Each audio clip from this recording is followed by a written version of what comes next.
Te doy la bienvenida a esta clase de Psicología del Consumidor y Neuromarketing.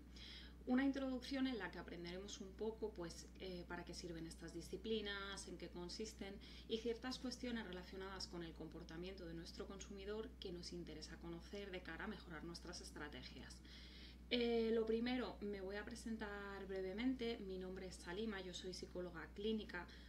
Me licencié como psicóloga clínica, aunque posteriormente estuve trabajando en recursos humanos, y hace 7 años aproximadamente fue cuando decidí realizar un cambio y dedicarme al ámbito del marketing digital.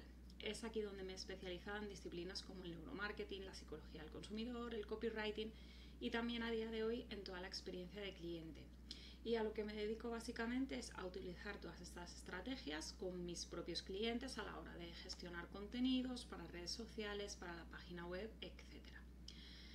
En concreto, en esta clase que he preparado para ti, vamos a ver una serie de cuestiones que considero que son esenciales para entender un poquito mejor estas disciplinas. En primer lugar, realizaremos una aproximación hacia ciertas cuestiones cerebrales que son bastante importantes de cara a entender cómo nos comportamos como consumidores a la hora de tomar decisiones de compra. También veremos qué es el neuromarketing, las ventajas de esta disciplina y en qué consiste realmente, porque a veces es una disciplina que genera un poco de confusión.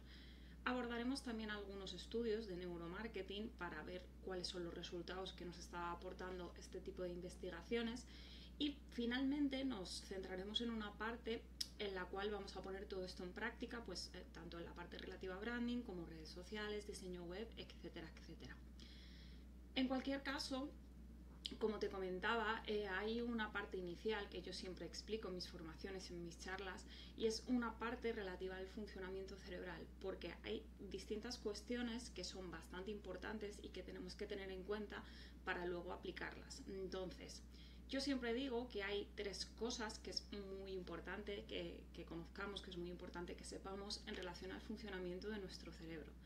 La primera de ellas es que la toma de decisiones, es decir, cómo nosotros decidimos, no es como esperamos. Vas a ver que nosotros habitualmente pensamos que todos nuestros procesos son conscientes y no tiene por qué ser así. Por otro lado, que es muy importante utilizar lo que llamamos facilidad o fluidez cognitiva, que para que me entiendas, aunque lo vamos a ver con más detalle posteriormente, es básicamente que tenemos que simplificar las cosas, tenemos que hacer las cosas bastante sencillas, dado que nuestro cerebro lo que busca de forma habitual es ahorrar recursos. Y para conseguir esto necesitamos darle las cosas bastante mascaditas. Y por último, que tenemos una cosa que se llaman sesgos cognitivos que nos ayudan a vender, porque al final son como una especie de atajos que nos permiten precisamente ese ahorro de recursos a nivel cerebral. Pero bueno, no te preocupes, vamos a ver cada uno de estos conceptos con calma, empezando por la parte de toma de decisiones, para que entiendas un poquito mejor a qué me refería con esto de que la toma de decisiones no es como nosotros esperamos. Entonces, para que entiendas bien esta parte, he querido hacer como esta especie de experimento y me gustaría que dediques 4 o 5 segundos a pensar en un animal que empiece por la letra E. Seguramente mientras voy cambiando de diapositiva ya lo tengas en la cabeza.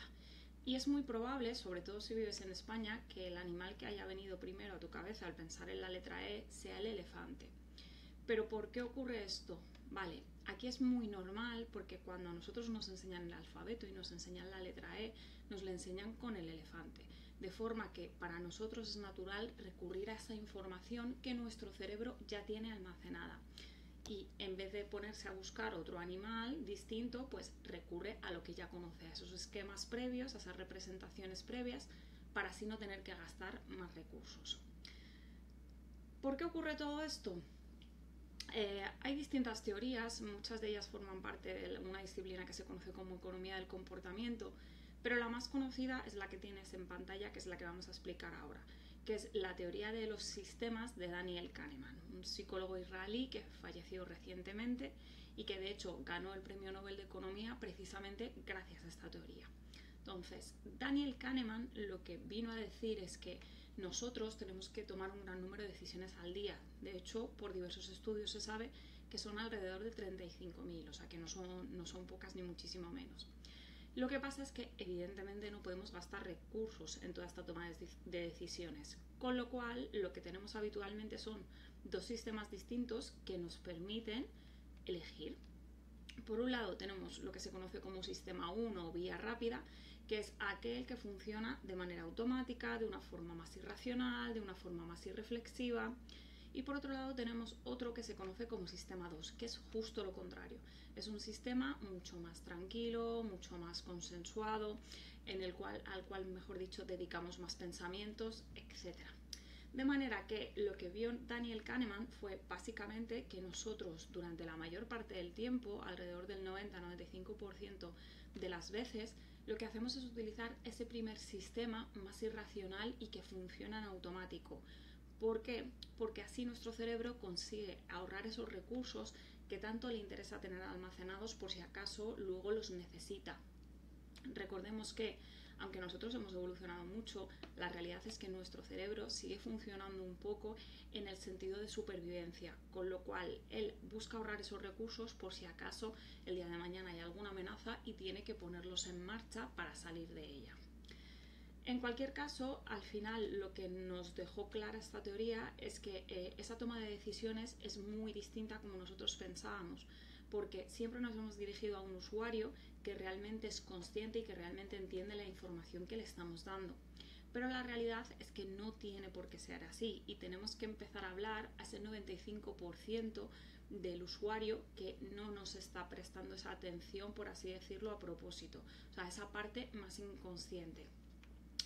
Para que entiendas bien estos dos sistemas, quiero dejarte un último ejemplo y es básicamente si tú, por ejemplo, estás caminando y tienes que pasar por un paso de peatones, lo normal es que funciones con ese sistema 1, de manera que cuando ves el semáforo en verde, pues echas a andar. Sin embargo, si cuando tú estás dispuesto a cruzar de repente escuchas un bocinazo, lo que va a pasar es que ese sistema 1, que era el que estaba funcionando en automático, va a activar al sistema 2 y le va a decir, oye, creo que hay un peligro. De forma que este sistema 2 es el que va a analizar toda la información y tomará finalmente la decisión de si cruzar o no cruzar.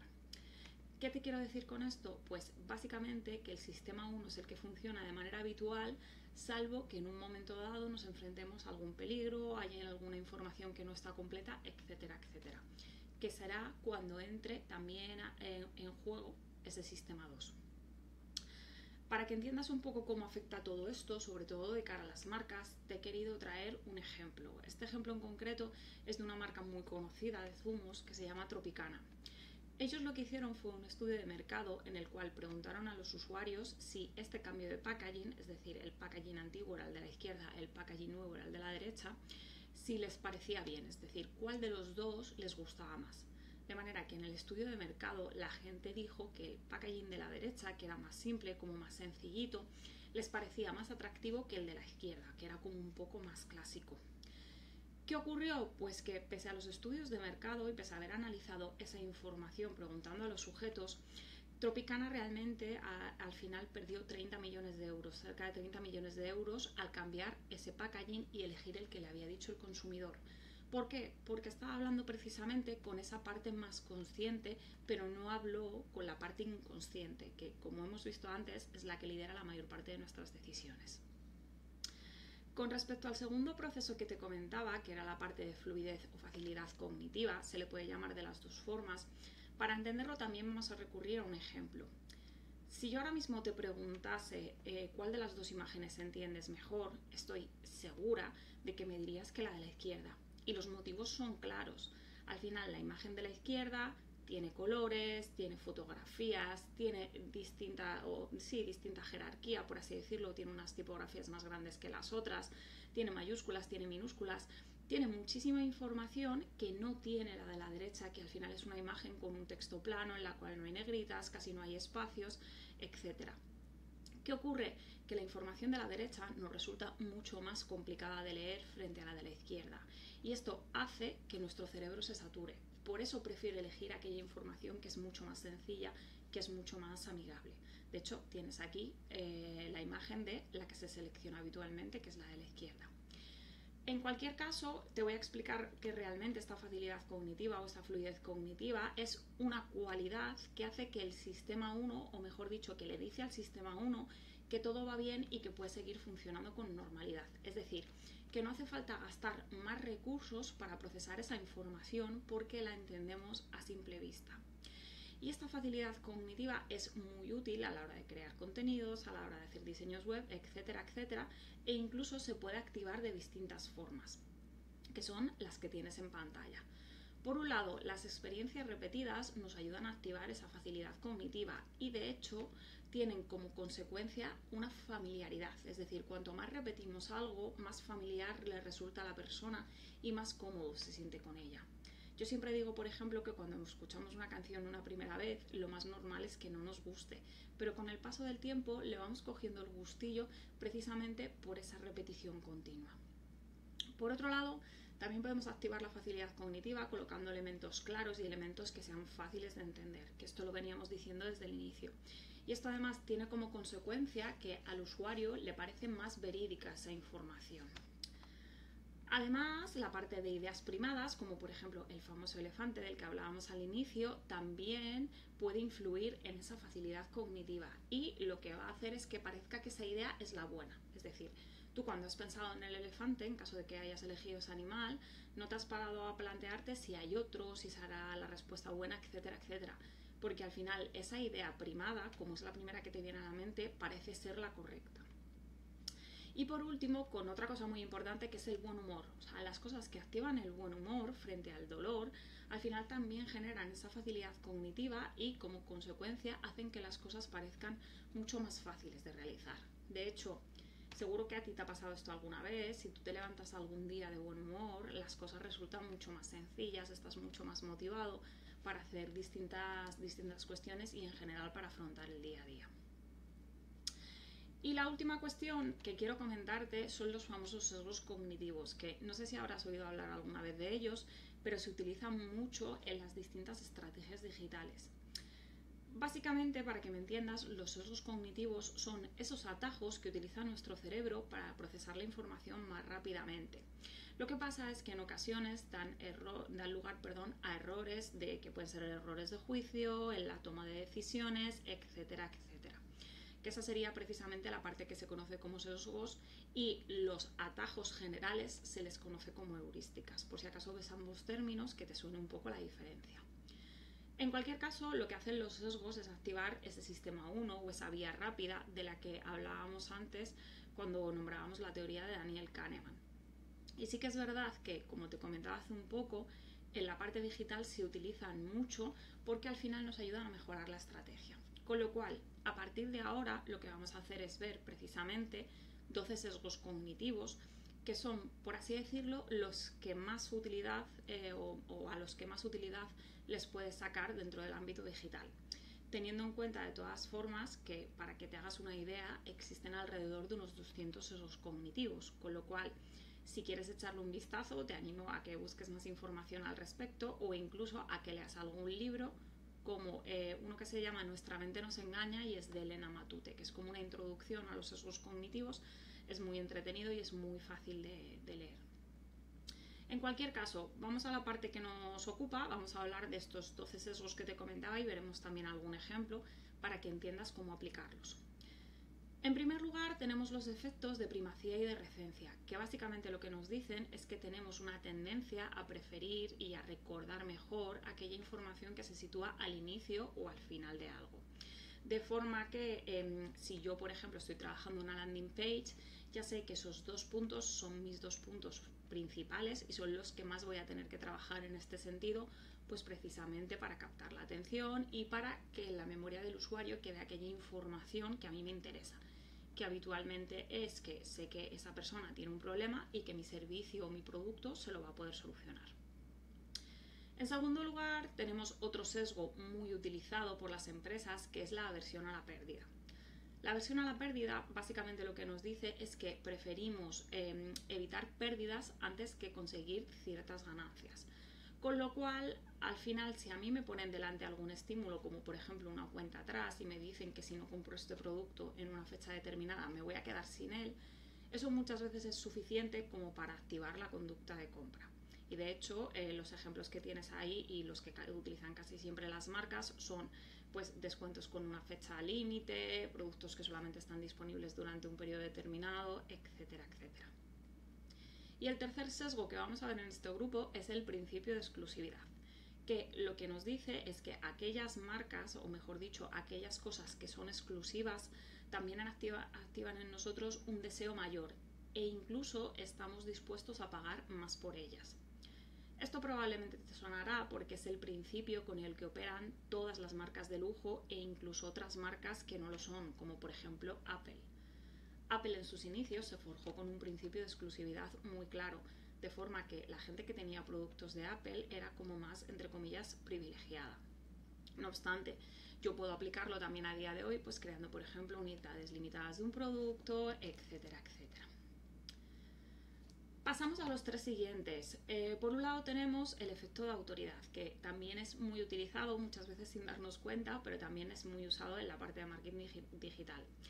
Este efecto nos dice que tenemos esa tendencia a elegir aquellos productos que son apoyados por un experto en la temática en concreto, ¿vale?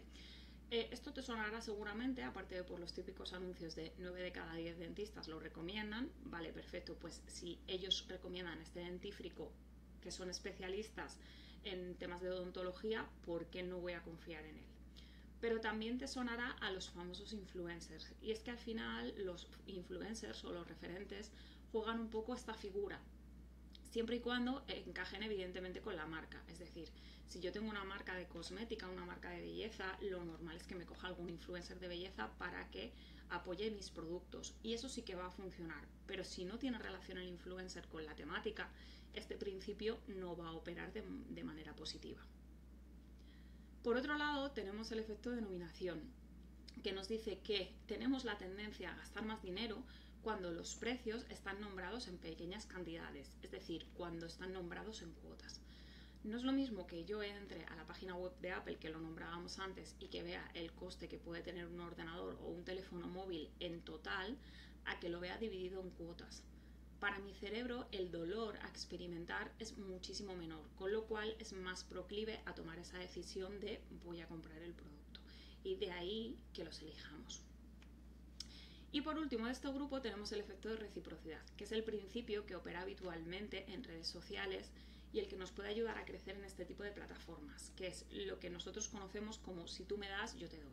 Es decir, si mañana es mi cumpleaños y viene alguien a traerme un regalo, aunque no tenga mucha confianza con esa persona, cuando sea su cumpleaños yo se lo daré de vuelta, porque al final se genera esa especie de compromiso. Y esto aplica a todo. Si yo, por ejemplo, coloco un lead magnet en mi página web, es más fácil que la gente me deje su correo electrónico porque está obteniendo algo a cambio. Al igual que si yo dejo comentarios en las distintas redes sociales, en las publicaciones de otras personas, en los muros, etcétera, etcétera, también será más sencillo que estas personas interactúen conmigo y hagan lo mismo con mi contenido, porque se genera esa especie de reciprocidad.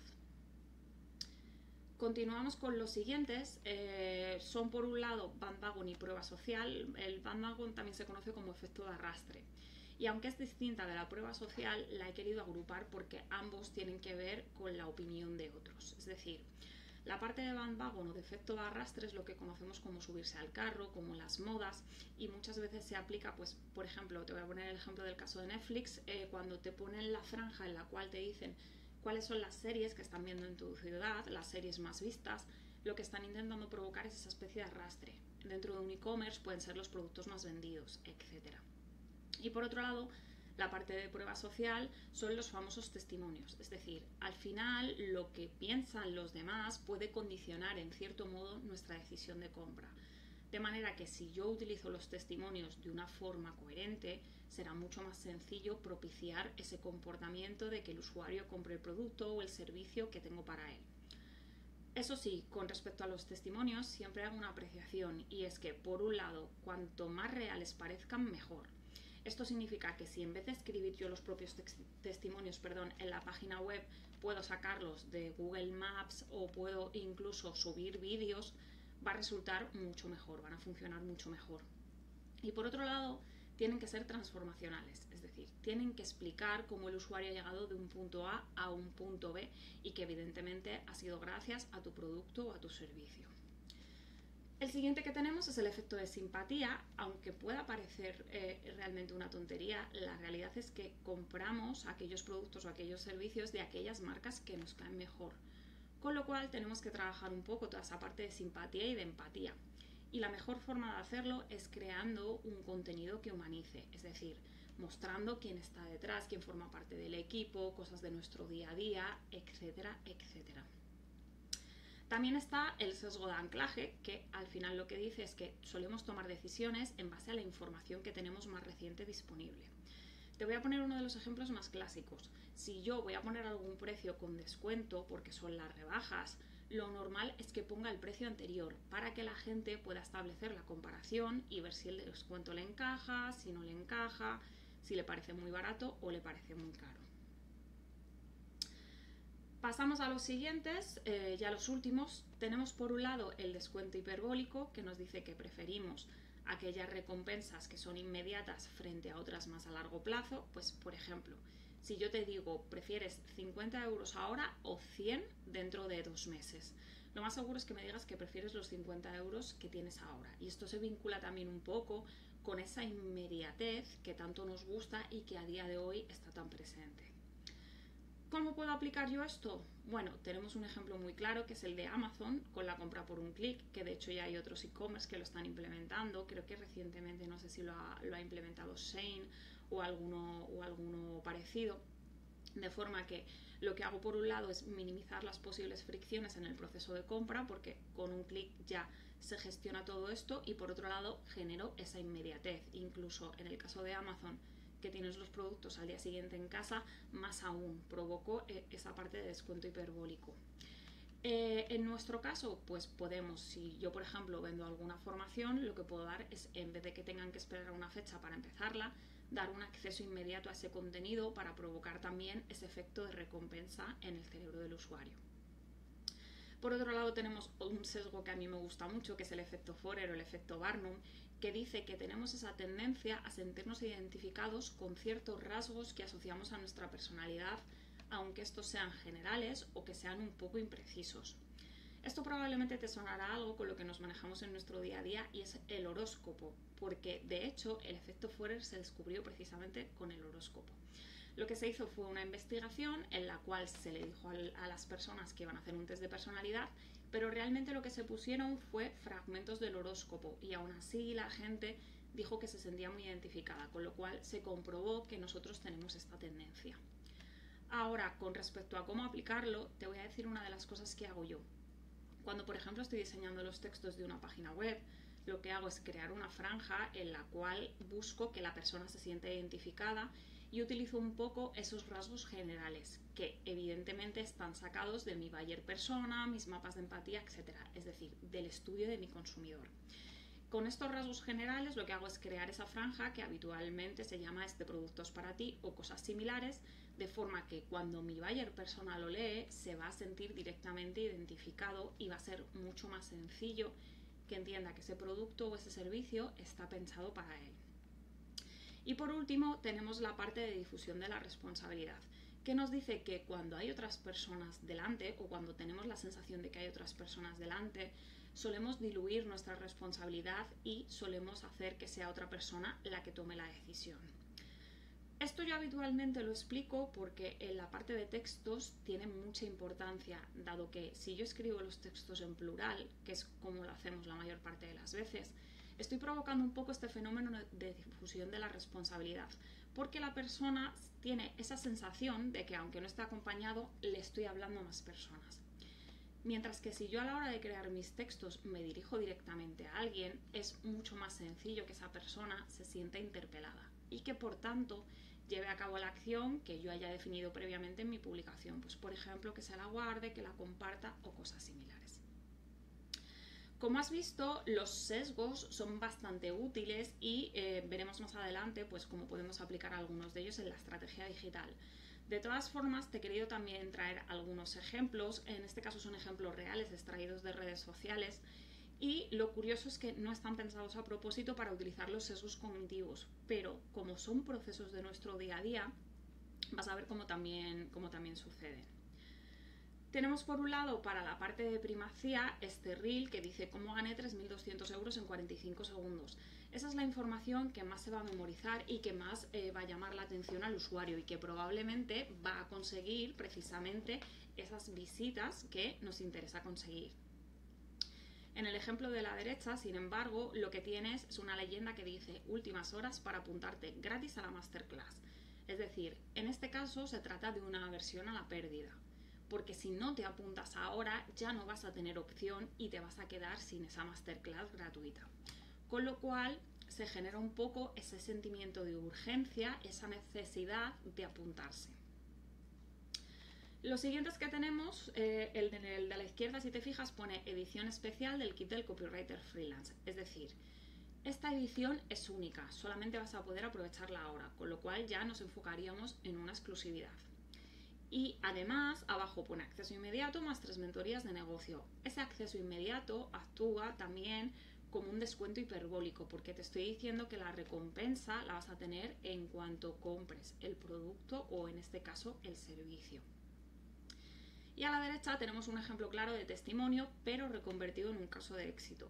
Se trata de hecho del perfil de Instagram de una escuela de formación, con lo cual imagínate si tú estás buscando una formación, tienes dudas, no sabes si te va a dar, mejor dicho, los resultados que estás esperando o no, pero te encuentras una publicación de este tipo con un testimonio de una persona que no venía del marketing digital y que ha conseguido éxitos en este sector, lo más seguro es que tomes la decisión o que al menos te lo pienses con mayor profundidad el tomar la decisión de contratar ese servicio.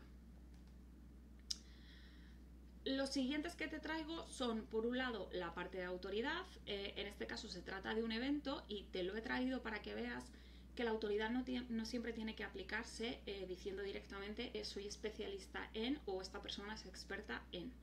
También se puede aplicar con imágenes, de forma que si tú formas parte del sector del marketing digital o estás empezando, las caras que tienes ahí te resultarán conocidas. Está Jenny Ramos, está Miguel Florido, está Javi Pastor, está Luis Villanueva, de manera que con eso, esa autoridad ya ejerce la suficiente potencia como para considerar que el evento tiene que ser un evento de calidad.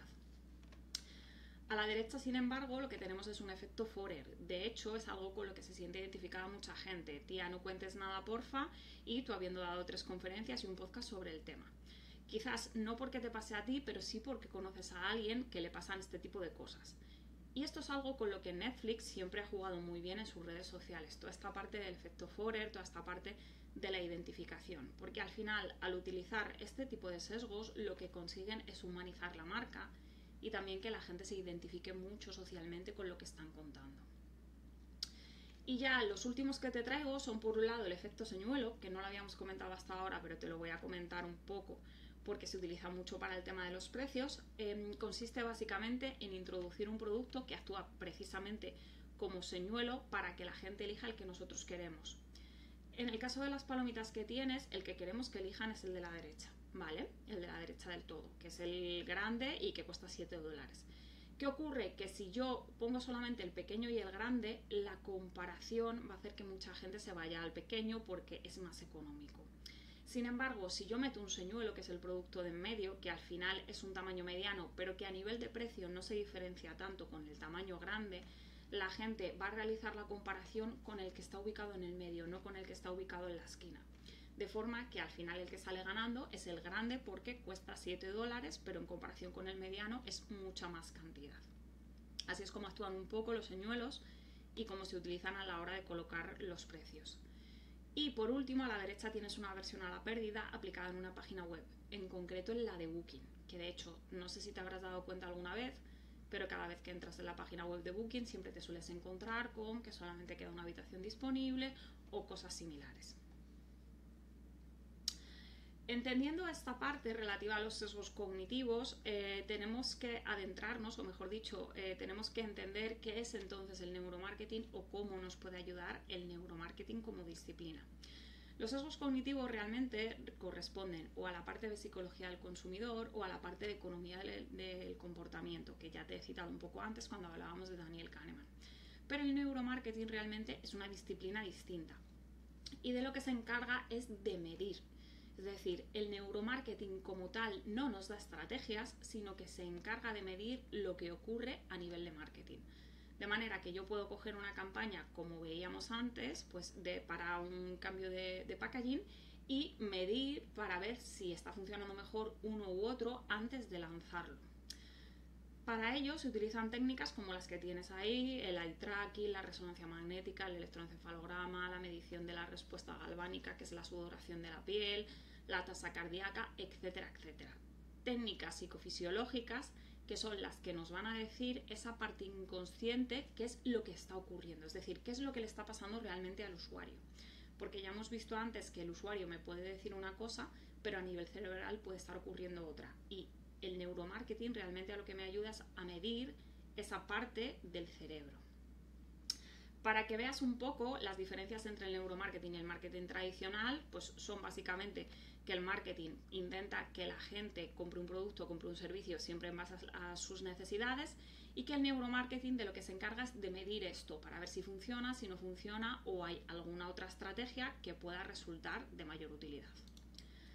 Para verlo de forma un poco más práctica, vamos a volver al famoso caso de Tropicana. Y en este caso vamos a ver con un estudio de neuromarketing, en concreto con un eye tracking, cuáles fueron los resultados. Vale, los resultados son bastante claros. Al final lo que nos muestran es que el envase de la izquierda, el nombre de la marca era muchísimo más reconocible que en el envase de la derecha, que como puedes ver pasa completamente desapercibido. ¿Qué significa esto? Pues que incluso aunque la marca te gustase y fueses comprador habitual, no era fácil de reconocer, con lo cual es probable que mucha gente ni siquiera lo encontrase.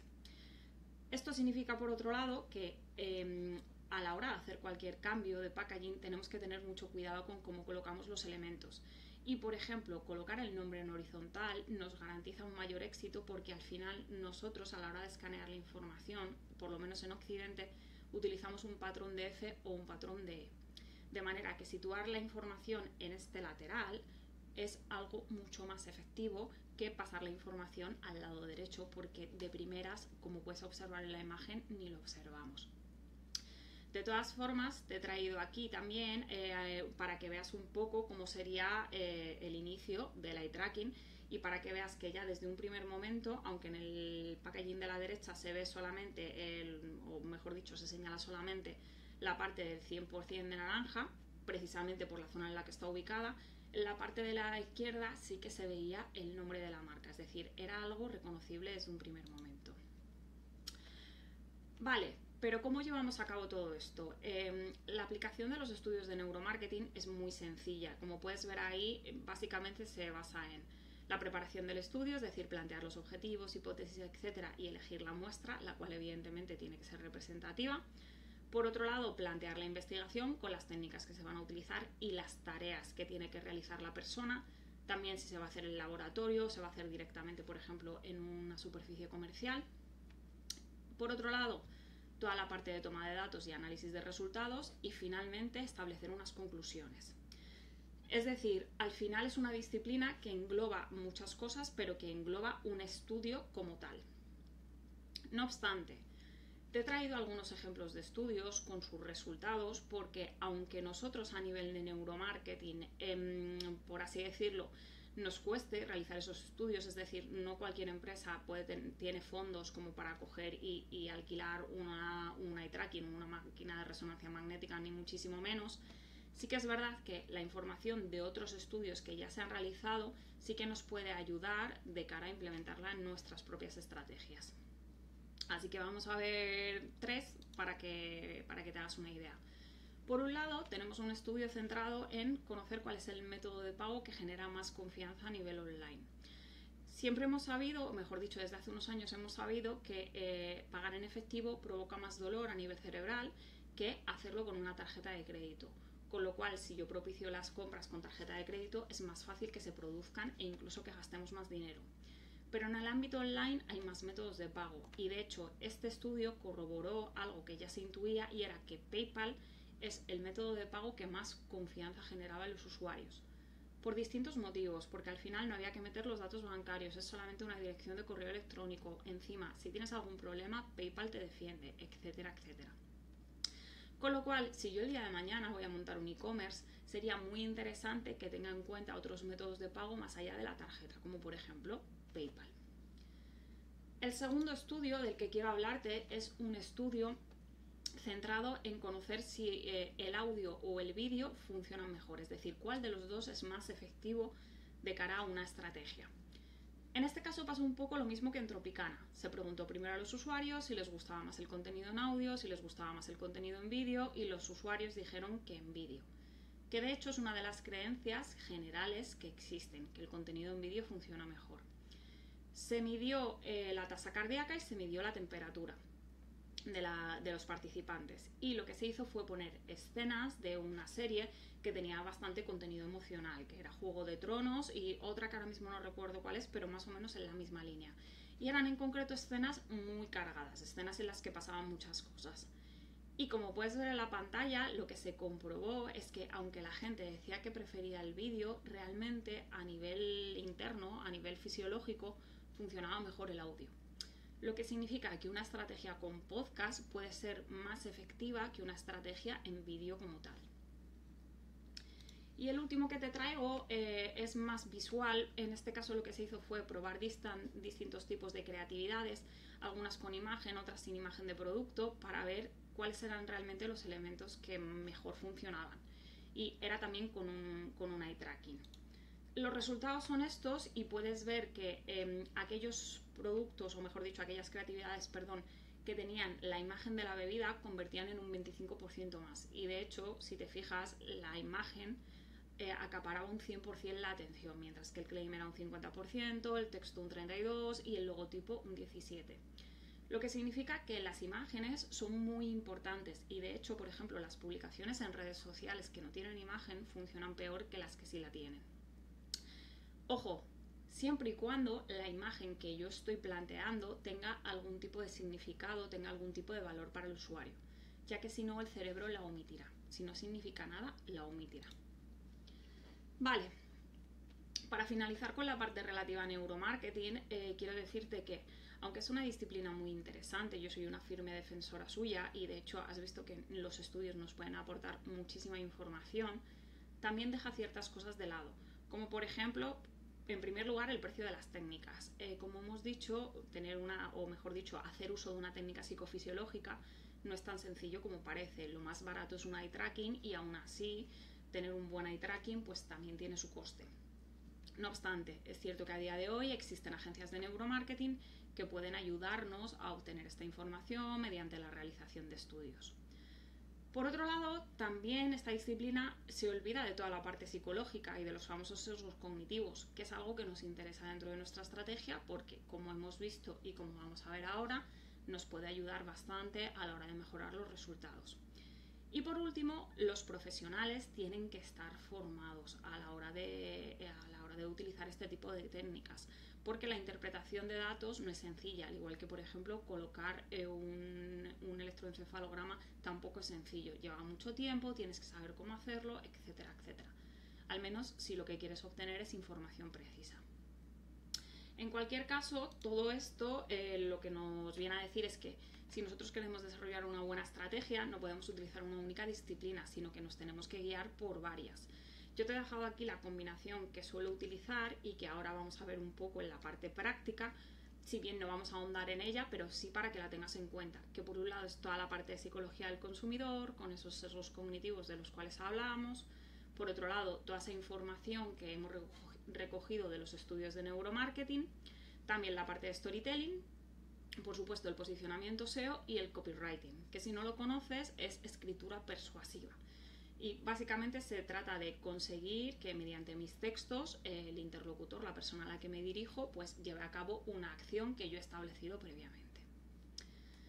Vale, llegamos al punto en el que ya más o menos tenemos la base, ya sabes mucho sobre cerebro, sobre sesgos cognitivos, y vamos a adentrarnos en cómo podemos aplicar esto en distintas áreas, entre ellas el branding, diseño web, redes sociales o publicidad online.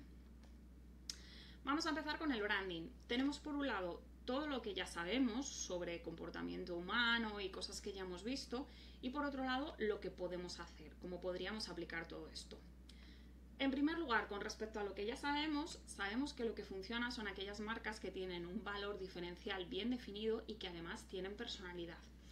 Con lo cual, a la hora de definir mi marca, yo tengo que guiarme por estos principios, establecer unos buenos valores, y si quiero que todo funcione bien, lo ideal sería establecer alguna personalidad mediante uno de los arquetipos de Carl Jung, que los veremos ahora en la siguiente diapositiva, por lo menos para que te hagas una idea.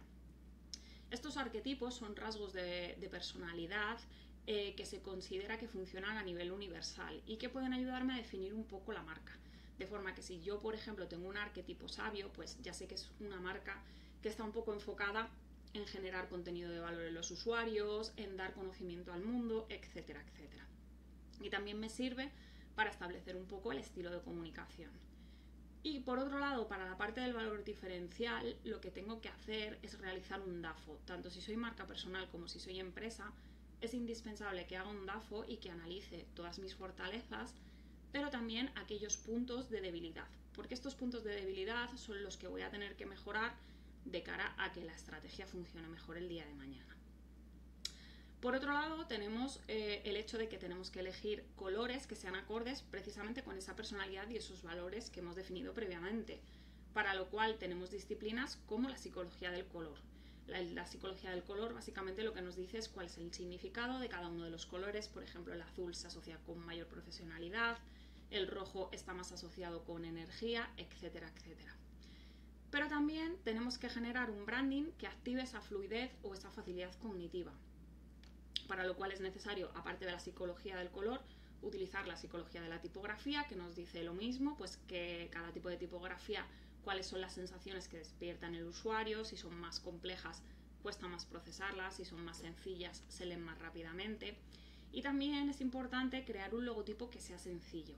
Y si es un logotipo que se parece a aquello que estamos vendiendo, mejor que mejor. Por otro lado, también es importante que la marca se recuerde fácilmente y que genere emociones, que genere esa conexión emocional. ¿Cómo podemos conseguir que una marca se recuerde? Mediante la repetición. De hecho, hay un efecto que se conoce como efecto de mera exposición, que no lo habíamos visto hasta ahora, que nos dice que cuanto más se repite un estímulo, más huella de memoria deja. Con lo cual, si yo llevo a cabo estrategias de marketing de contenidos, hago remarketing, etcétera, etcétera, esa huella de memoria va a ser cada vez más potente. Y por otro lado, también puede generar esa conexión emocional creando eslóganes que sean cortos. De hecho, toda la parte de neurobranding, que es la encargada de ver cómo funciona a nivel cerebral distintos elementos del branding, nunca mejor dicho, nos dice que lo ideal para un eslogan son 5 palabras. Si son más o son menos, no va a funcionar tan bien, ni a nivel de memorización ni a nivel de engagement.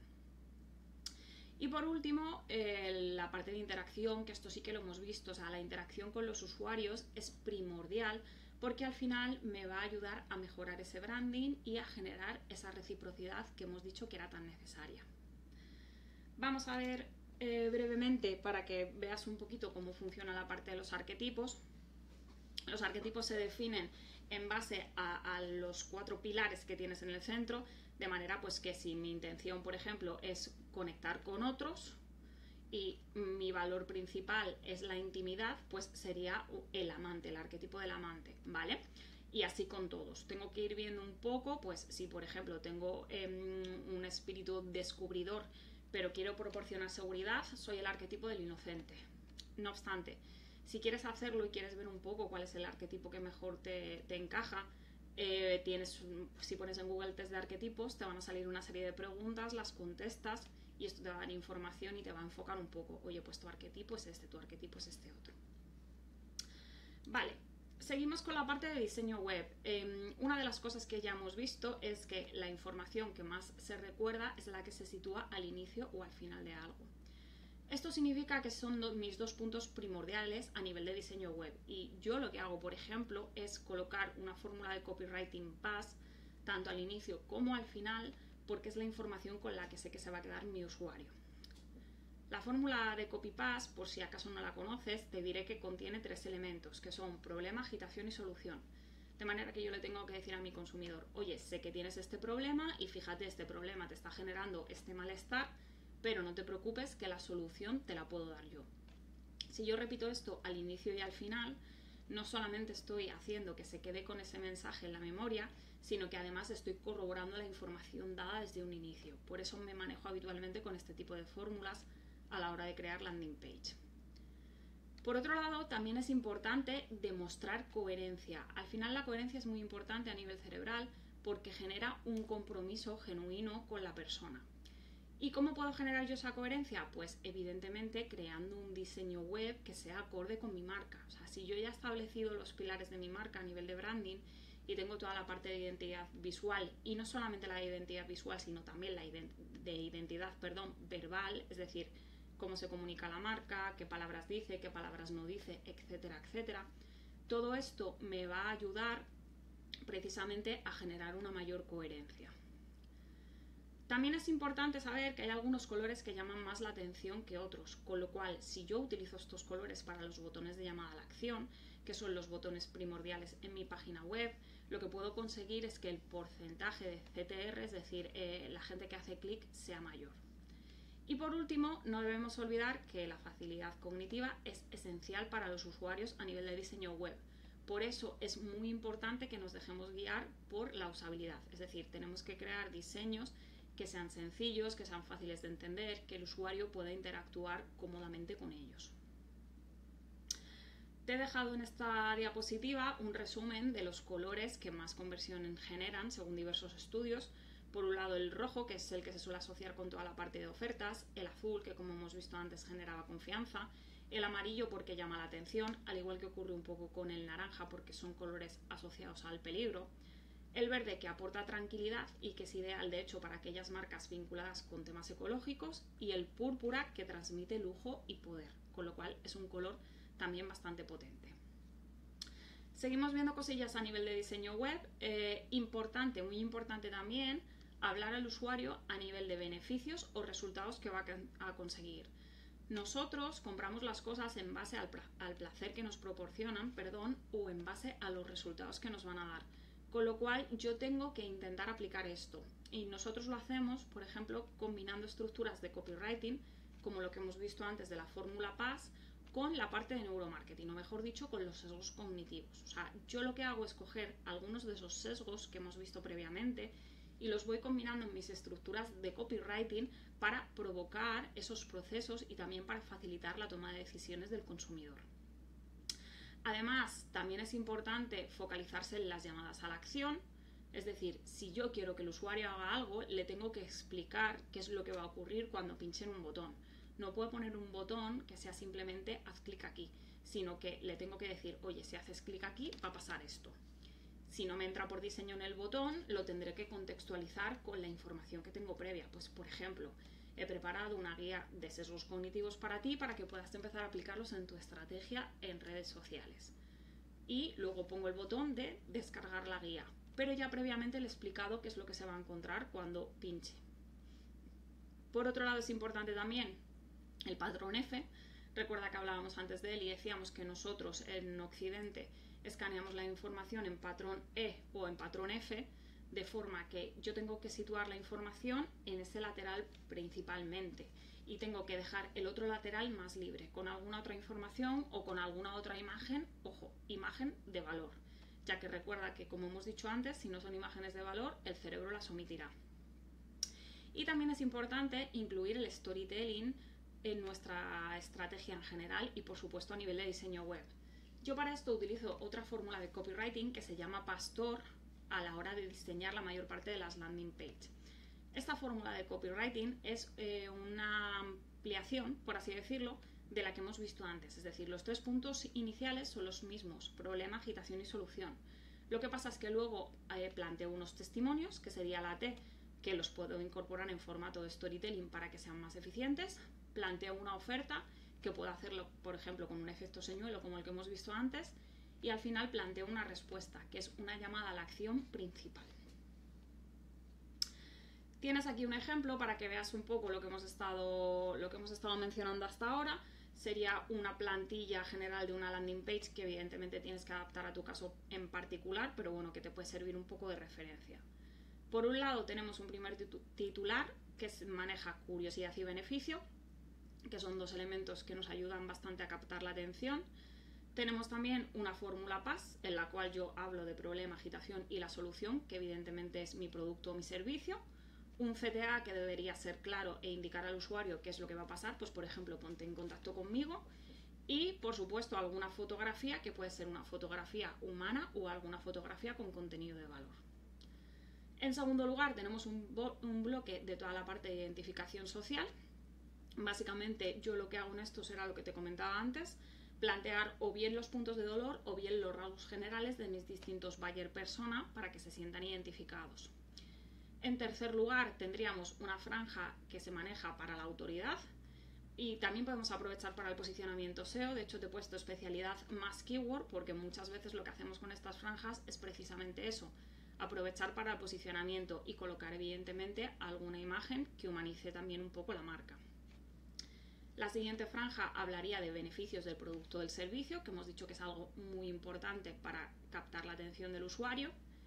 Y con respecto a las últimas, tendríamos por un lado la parte de precios con un efecto encuadre, que es muy similar a lo que hemos visto antes, tanto de anclaje como del efecto señuelo.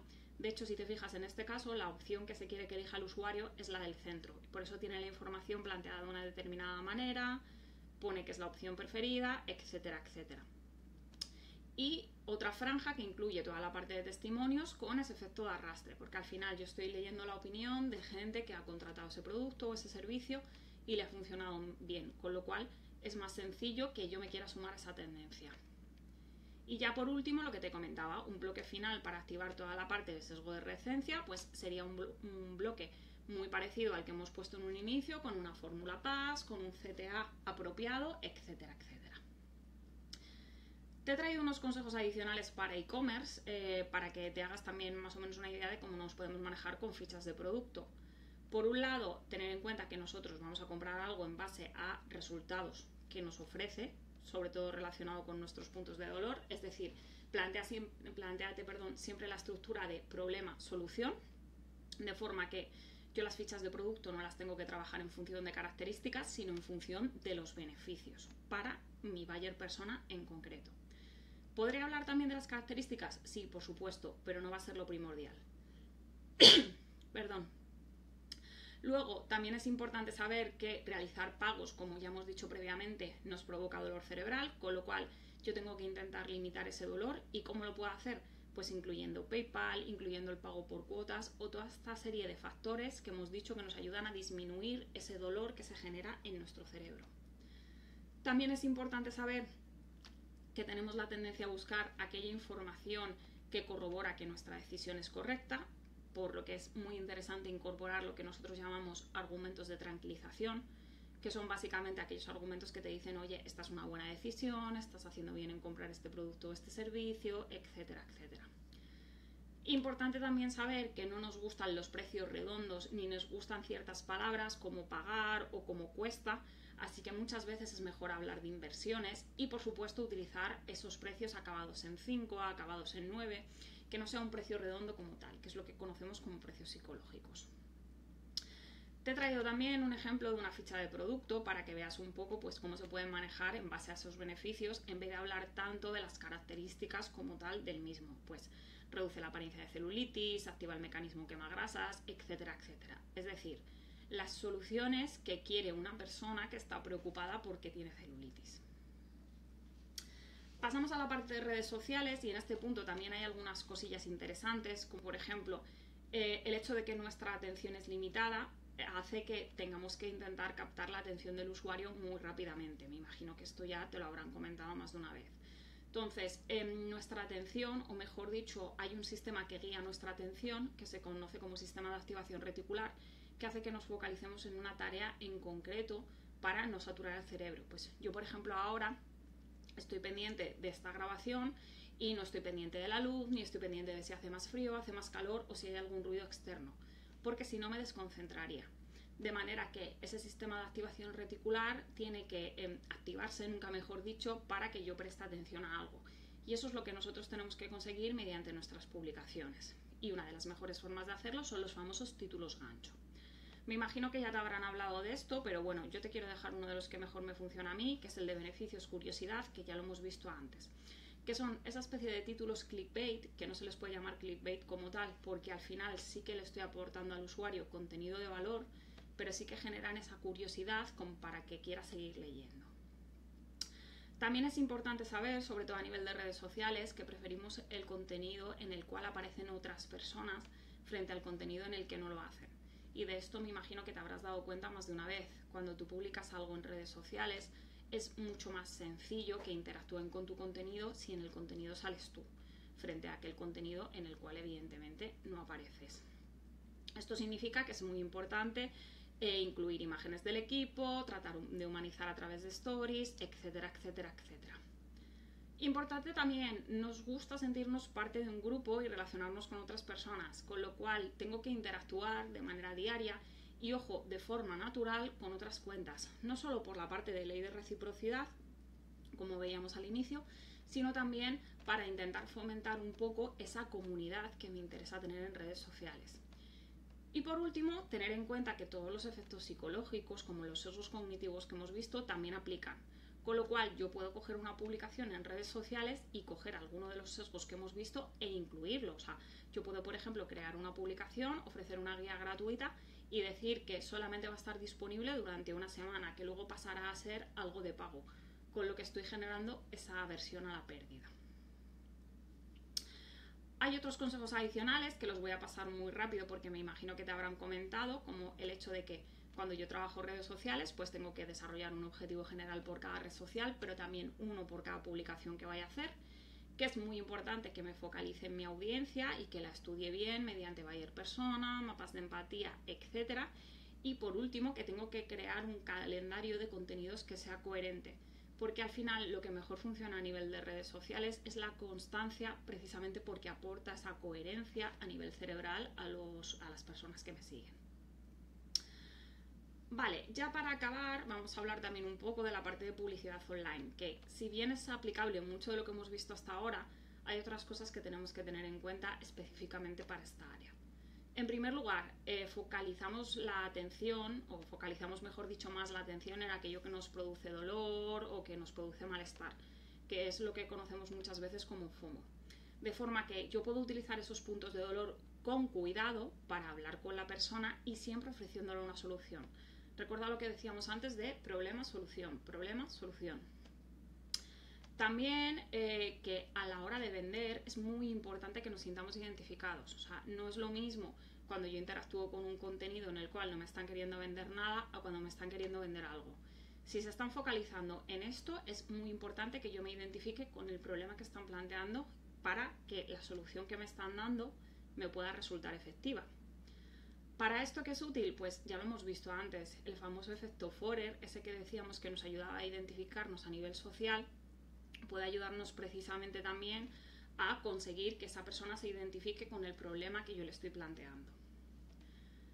Otra cosa muy importante es que nosotros tenemos una tendencia a aburrirnos con rapidez, con lo cual necesitamos novedades, pero necesitamos novedades hasta cierto punto. Es decir, yo sacarme un producto nuevo entero de la manga es algo peligroso porque como no hay una referencia previa, también nos da miedo arriesgarnos a probar ese nuevo producto. Con lo cual, lo ideal es coger algún producto que ya está funcionando y establecerle mejoras. ¿Qué mejoras? Pues depende las que yo haya visto en el mercado que está solicitando la gente. Habitualmente la gente pues dice, oye, esto funciona mejor, esto funciona peor, yo a esto lo mejoraría metiendo esto, etc. Con lo cual, lo ideal es coger ese producto, meter esas mejoras y de esa forma sí que conseguiré que la experiencia del usuario sea mejor.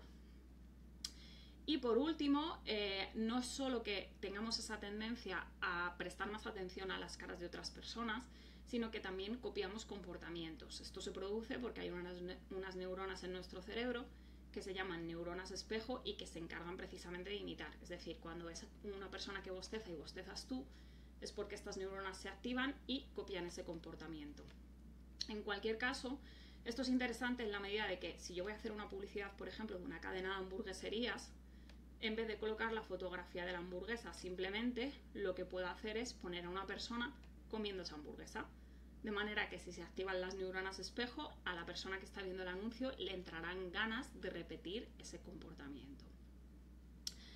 En cualquier caso, después de ver toda esta información, que como has visto se puede aplicar a muchísimos ámbitos, podríamos incluir el email marketing y otras muchas cuestiones, sí que quiero que nos quedemos con unas conclusiones generales, que son las que tienes en pantalla. O sea, por un lado, que la psicología del consumidor es muy importante para poder definir a nuestros buyer persona bien y también para entender bien qué es lo que está pasando por la mente del consumidor, cómo se están dando los procesos de compra, etc. Por otro lado, dado que las decisiones que toman los usuarios son inconscientes en su mayoría, lo primero que tengo que hacer es empezar a hablar con esa parte inconsciente, con lo cual yo a la hora de crear esas publicaciones o esos contenidos para mis redes sociales necesito empezar a incluir sesgos cognitivos y empezar a tener en cuenta toda esa parte del consumidor que hasta ahora no sabíamos que operaba, pero que ya hemos empezado a entender con mayor profundidad. Es más, y con esto abordo el tercer punto, si empiezas a hacer esto, te empezarás a distinguir de la competencia, porque lo habitual es que no lleven a cabo este tipo de estrategias. Y por último, que tengas en cuenta que no solo basta con utilizar una disciplina, sino que lo ideal es coger todas esas herramientas que has aprendido hasta ahora y utilizarlas todas de manera conjunta para que la estrategia sea más potente. En cualquier caso, ya para finalizar, lo primero quiero darte las gracias y lo segundo quiero darte un consejo, y es que empieces a poner todo esto en práctica. Es decir, cuando empieces a hacer tus publicaciones en redes sociales, te aconsejo que cojas, por ejemplo, algún sesgo cognitivo de los que hemos visto y empieces a introducirlo poco a poco, para que así vayas viendo si te funcionan mejor, si te funcionan peor, y sobre todo porque al final, cuando nosotros no utilizamos algún conocimiento, es más complicado que nuestro cerebro lo procese bien. Con lo cual, yo te animo a que empieces a practicar y aprovecho también para decirte que no te lo he comentado antes, que si tienes cualquier duda o quieres comentarme cualquier cosilla, me puedes encontrar en distintas redes sociales, en LinkedIn, en Instagram, etcétera, etcétera, y me puedes mandar un mensajito y lo vemos, ¿vale? Así que nada más, muchas gracias, espero que te haya gustado.